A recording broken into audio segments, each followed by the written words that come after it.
Hey, welcome back, everyone.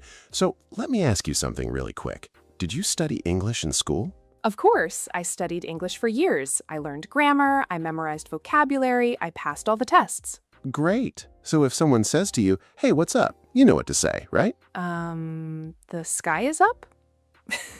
Exactly. And that is the problem. You studied English, but you never really learned the English that real people actually use every single day.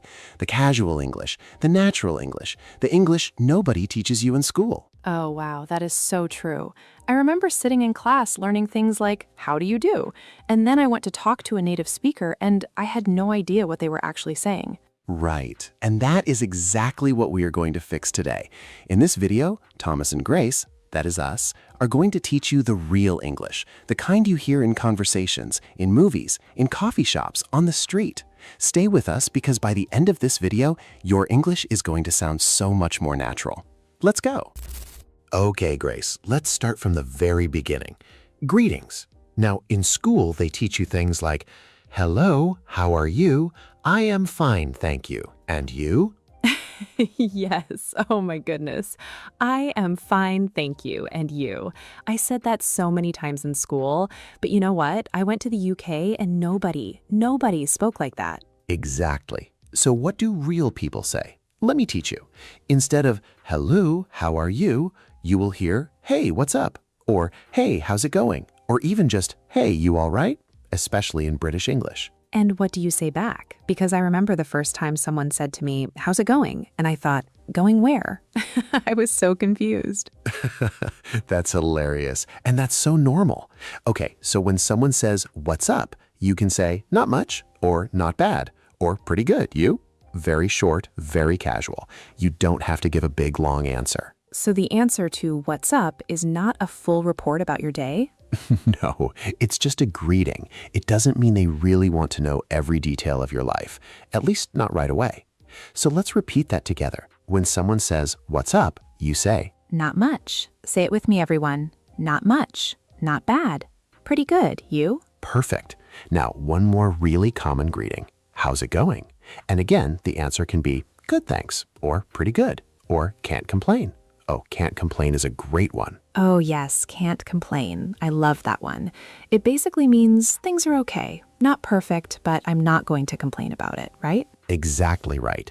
So it's a positive, relaxed way to say, life is okay. And it sounds very natural, very native. Let's say it again slowly. Can't complain. Can't complain. Can't complain. I'm going to use this all the time now. Good, because that's the whole point. These are real phrases. Real people use them. And now, so will you. Now, let's talk about something that a lot of English learners find really difficult: small talk. Small talk is when you talk to someone about things that are not very important, like the weather, the weekend, your plans, just light conversation. And the funny thing is, native English speakers do this all the time, at work, in the elevator, at the coffee shop, everywhere. Yes, exactly. And if you don't know how to do small talk in English, it can feel very uncomfortable. You might just stand there and say nothing, or you say something very formal and serious, and the other person thinks, oh, okay. I've been there. Someone once asked me, cold enough for you? And I said, yes, the temperature is approximately 4 degrees Celsius today. They looked at me like I was a robot. Oh no. Okay, so cold enough for you is just a funny, friendly way to say, wow, it's really cold today, right? The right answer is something like, right? I know, I can't feel my fingers. Something natural, relaxed, maybe even a little dramatic. Okay, so small talk is about being relaxed and friendly, not giving exact information. Yes, small talk is about connection, not information. So here are some great small talk phrases. Ready? Ready. First one. So, do anything fun this weekend? This is a super common question at work on Monday morning. What's the natural answer? Something like, not really, just relaxed at home. Or, yeah, went to see a movie. It was great. Keep it short, keep it friendly. Perfect. Another one. Can you believe this weather? This is classic. English people especially love talking about the weather. And the answer could be, I know, right? It was so nice yesterday. Or, tell me about it. I'm freezing. Oh, tell me about it. I love that phrase. It means I completely agree with you. I understand. I feel the same way. Yes, tell me about it is such a useful phrase. Let's say it slowly. Tell me about it. Tell me about it, said with a little emotion, a little feeling. Tell me about it. Okay, everyone practice that one. It will make you sound so natural. Now, here's one more small talk phrase that learners often don't know. Same old, same old. If someone asks, how's work, and everything is the same as always, just routine, nothing special, you can say, same old, same old. Same old, same old. I like that. It means nothing has changed. Everything is the same as usual. Exactly, and it's a very relaxed, casual way to say it. Not negative, not super positive, just it's the same. Life goes on. Perfect. Okay, so for small talk, keep it light, keep it friendly, use short, natural answers. Don't give a university lecture. Yes, definitely. No lectures, please. All right, now we're going to talk about something that confuses a lot of English learners: filler words. These are the small words and sounds that native speakers use all the time when they're thinking or when they're being casual. Things like, well, so, like, have you ever noticed these? Oh, yes. And when I was learning English, my teacher said, don't say and It sounds bad. But then I started listening to real conversations and everyone says them. Exactly. And that's because filler words are actually a normal part of natural speech. They help you think, they keep the conversation going, they show the other person, I'm still here, I'm still talking, give me 1 second. So we shouldn't be embarrassed about saying or No, not at all. You don't want to say it every single second, of course, but using fillers naturally, that's actually a sign that you're speaking more like a native speaker. Okay, what about like? Because I hear this one so much. I was like, he was like, she was like. What does it mean? Ah, yes. Like is one of the most popular filler words in American English especially. It can mean many things. Sometimes it means said. So instead of she said, you say she was like. For example, he was like, I don't want to go, meaning he said, I don't want to go. Oh, interesting. So she was like can replace she said. In casual conversation, yes. Or it can also just be a filler in the middle of a sentence to give you time to think. Like, I went to the store and I couldn't find anything I wanted. See how it just fills the gap? Okay, I understand. And is another one, right? You know what I mean? Or it was, really hard? Yes. Is used to check if the other person understands you or just to fill a small pause. It's very common, very natural. I was so tired, just exhausted. You know what I mean? I'm going to practice these. What about I mean? I mean is used when you want to explain yourself better or correct what you just said. For example, she's nice. She can be a little loud sometimes, but she's really kind. So I mean softens what you're saying. It adds a little explanation. Got it. So all of these, I mean, they make your speech sound more real, more human. Exactly. And here's a tip. When you watch movies or TV shows in English, listen for these words.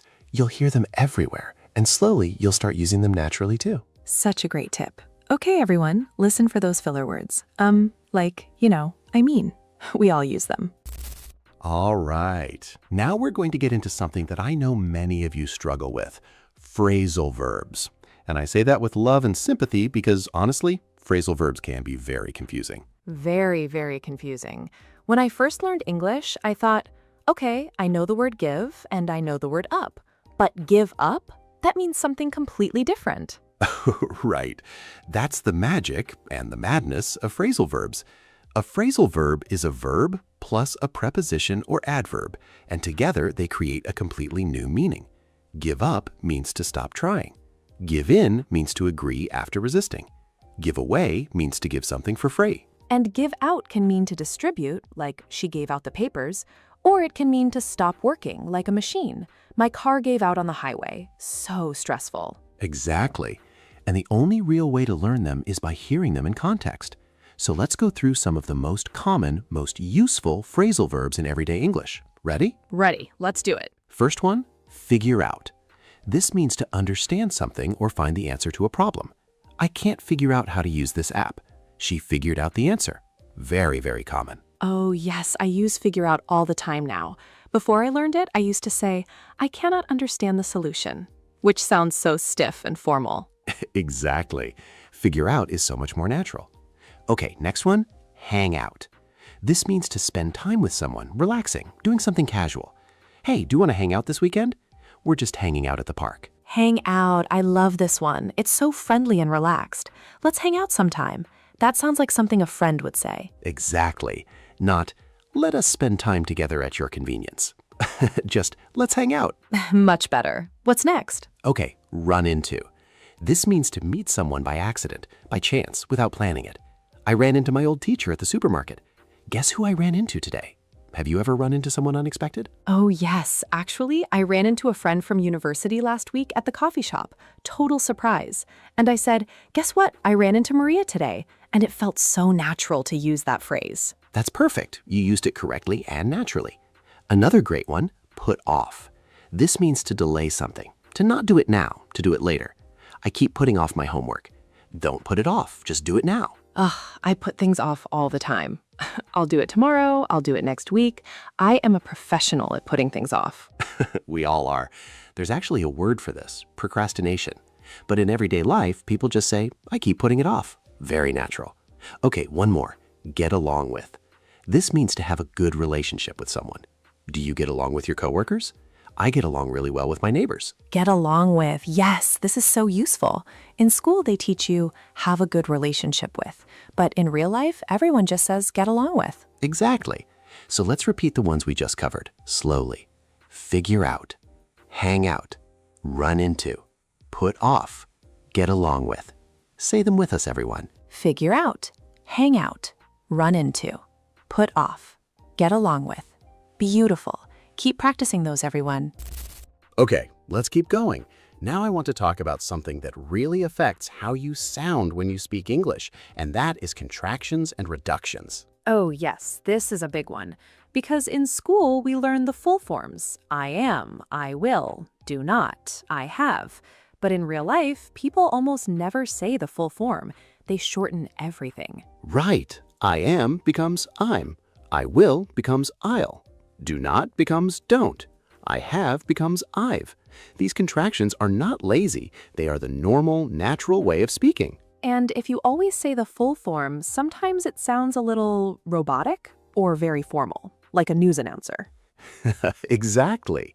If someone says, I am going to the store and I will be back soon, do not worry. It's correct, but it sounds very stiff, very unnatural. In real life, you'd say, I'm going to the store and I'll be back soon, don't worry. So much more relaxed, so much more natural. Now, on top of contractions, native speakers also use something called reduced speech or reductions.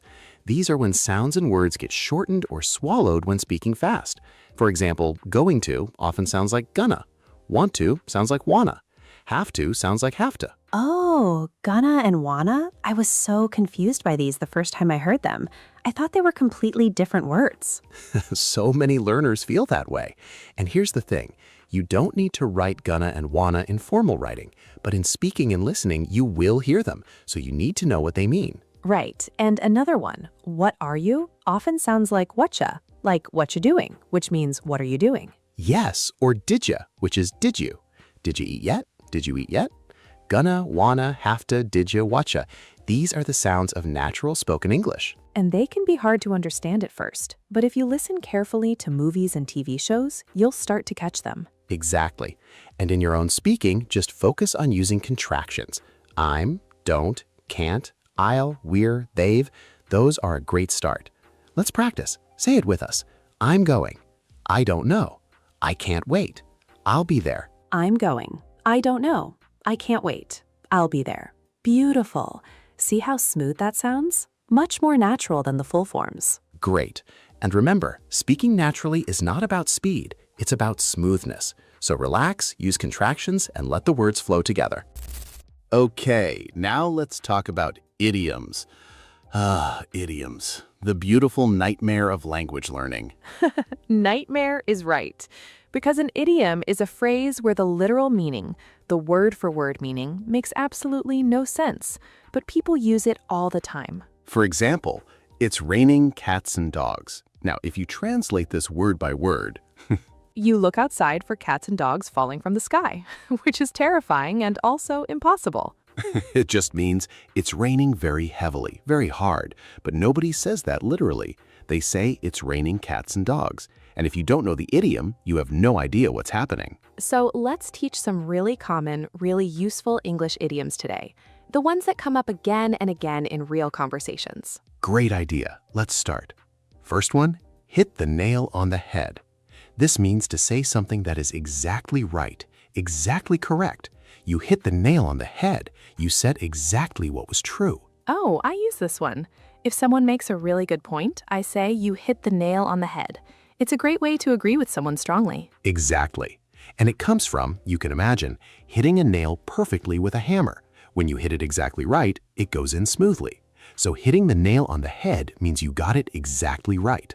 That actually makes sense. Okay, next one. Next, under the weather. If you're feeling under the weather, it means you feel a little sick. Not terribly ill, but not well either. I'm feeling a bit under the weather today. I think I have a cold. Under the weather. I love this one. It sounds so poetic, like you're stuck under gray clouds. Kind of, yes. And it's a really soft, polite way to say you feel sick. Very commonly used.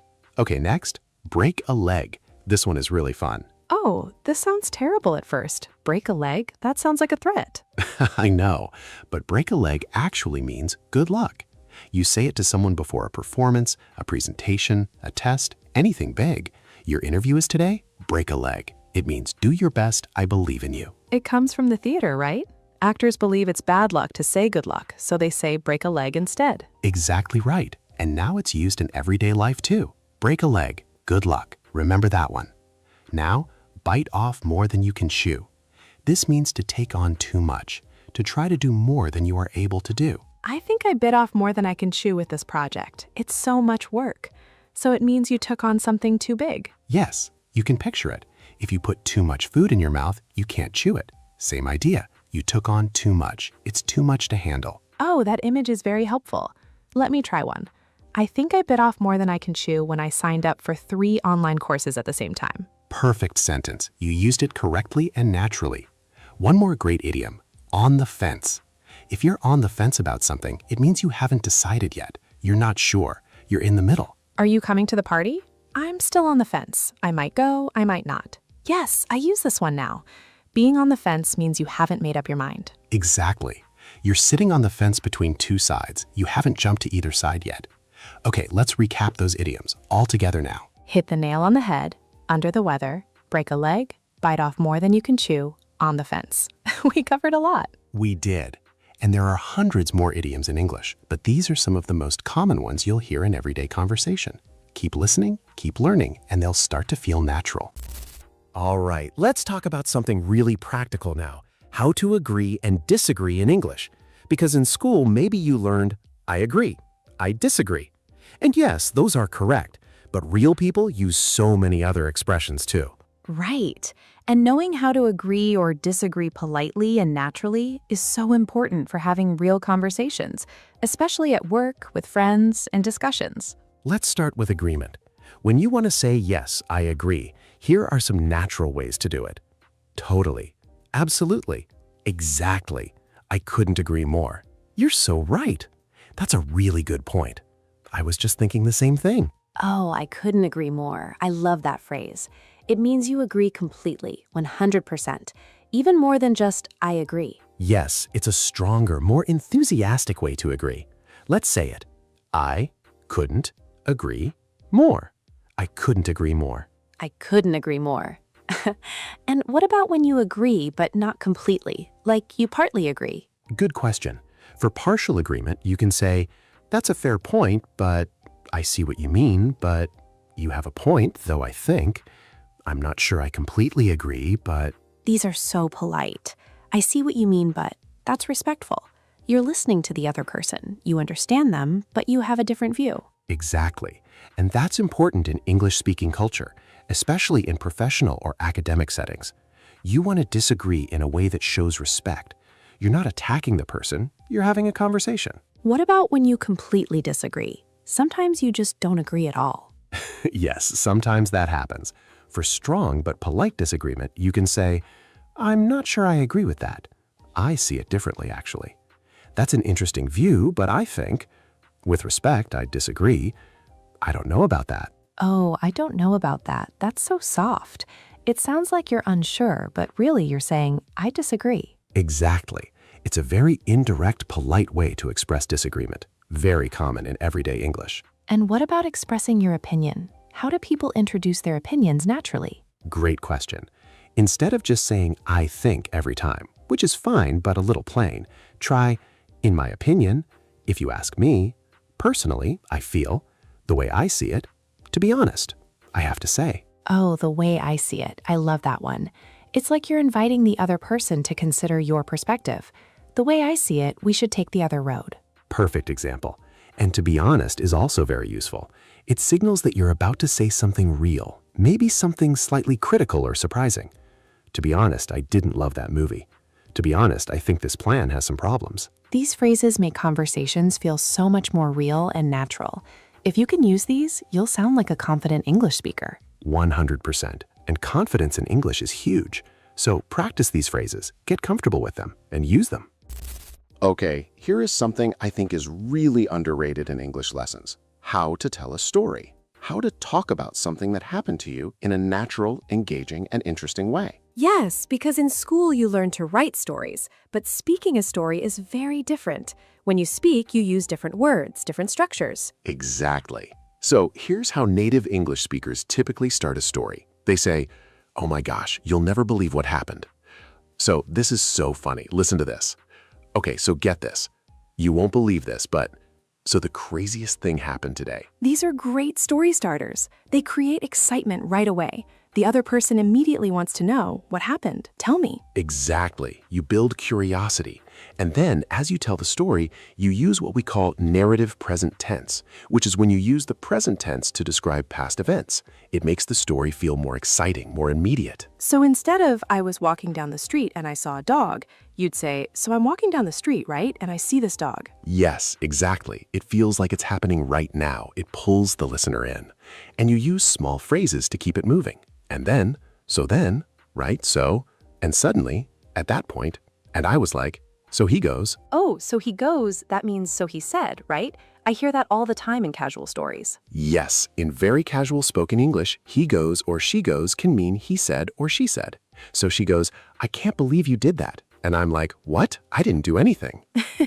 This is so real. This is how people actually talk. I love it. And at the end of a story, you wrap it up with something like, and that was that. Long story short, so yeah, that was my day. I'm still laughing about it. I couldn't believe it.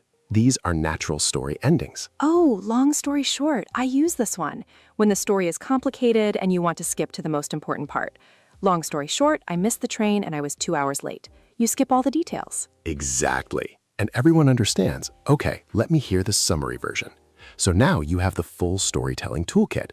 A strong opener, narrative present tense, connecting phrases, and a natural ending. I want to try. Okay. Oh my gosh, you'll never believe what happened this morning. So I'm getting ready for work, right? And I can't find my keys. And I'm looking everywhere. I check the table, I check my bag, I check my jacket, nothing. And then I open the fridge to get some milk, and there are my keys in the fridge. Long story short, I was 10 minutes late and I have no idea why my keys were in the fridge. That was perfect. That was a perfect natural English story. You used everything. The opener, the present tense, the connecting phrases, the ending. Amazing. Thank you. And yes, that actually happened to me once. Keys in the fridge. My brain was not working that morning. We've all had those mornings. Okay, everyone, try telling a story in English today about your morning, your commute, something funny that happened. Practice telling it. It's one of the best ways to improve your speaking. All right, now let's talk about politeness in English, because this is a really delicate balance. You want to be polite, but you don't want to sound so formal that it feels weird in a casual conversation. Right. And in school, we learn very formal ways to be polite. Would you be so kind as to pass the salt? Nobody says that in real life. I hope not. In real life, it's just, can you pass the salt? Or could you pass the salt, please? Simple, direct, polite. So what are the key phrases for being polite in everyday English? Okay, let's start with making requests.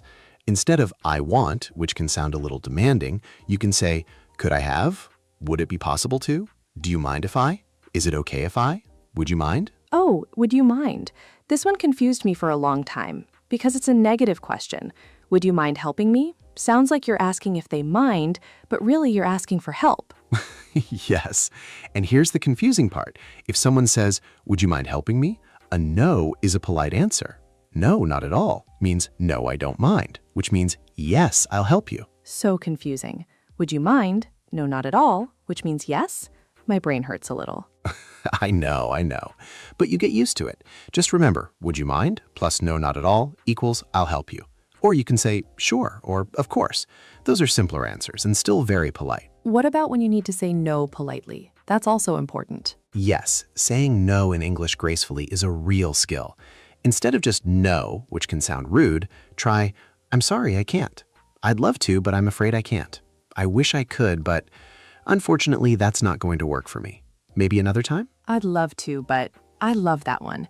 You start with something positive. I'd love to, so the other person doesn't feel rejected. But then you give your reason. Exactly. It's soft, it's friendly, and it's very natural in English.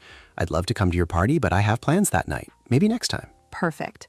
And what about apologizing? In school, we learn I'm sorry, but are there other ways? Many ways. "I'm so sorry. I apologize. My apologies.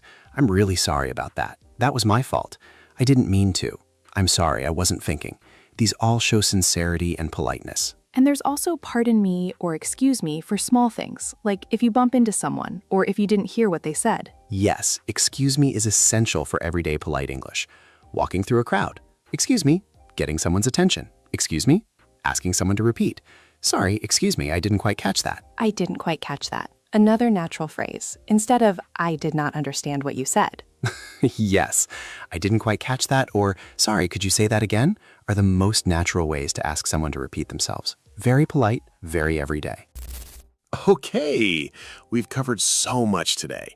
Greetings, small talk, filler words, phrasal verbs, contractions, idioms, agreeing and disagreeing, storytelling, politeness. Whew, okay. We've covered so much today.